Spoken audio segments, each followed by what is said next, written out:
இல்ல நல்லா இருக்கேன்னு நினைக்கிறேன். கர்த்தருக்குள்ள எப்போதும் சந்தோஷமா இருங்க. இயேசுப்பா எப்போதும் விரும்புறாங்க. இன்னைக்கு கூட இயேசுப்பா சொல்ற ஒரு வார்த்தை என்னன்னா, உன் தேவைகளை நான் சந்திப்பேன், அதனால் நீ கலங்காதே. ஆமென். கர்த்தர் உங்களுடைய தேவைகள் எல்லாம் சந்திப்பார். The Lord is our provider. ஆமென்.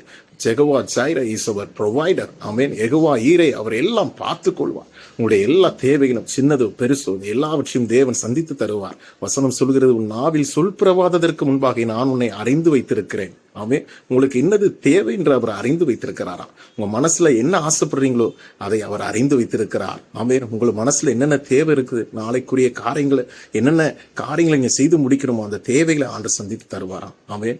அதனால கவலைப்படாதீங்க, சோர்ந்து போவாதீங்க, கர்த்தர் மேல நம்பிக்கையா இருங்க. ராஜேஷ், கர்த்தர் உங்களுடைய தேவைகள் எல்லாம் சந்திப்பார். அதனால கவலைப்படாதீங்க. ஆமென். கர்த்தர் உங்களை ஆசீர்வதிப்பார். பாருங்க, காட்டு புஷ்பங்களே எப்படி வளருது என்று கவனித்து பாருங்கள். பறக்கிற பறவையை கவனித்து பாருங்கள். அவைகள் களஞ்சியத்தில் சேர்ப்பது வைப்பதும் இல்லை, அதற்கும் ஆண்டவர் ஆகாரத்தை கொடுக்கிறார். ஒவ்வொரு நாளும் போஷித்து நடத்துகிறார். உங்கள் வாழ்க்கையிலும் அதே போல ஆண்டவர் போஷித்து நடத்துவார். சின்ன பறவைக்கு கர்த்தர் ஆகாரத்தை கொடுப்பார், ஆனால் உங்களுக்கும் எனக்கும் அவர் கொடுக்க உண்மை உள்ளவராயிருக்கிறார். அதனால் கலங்காதீங்க. God bless you.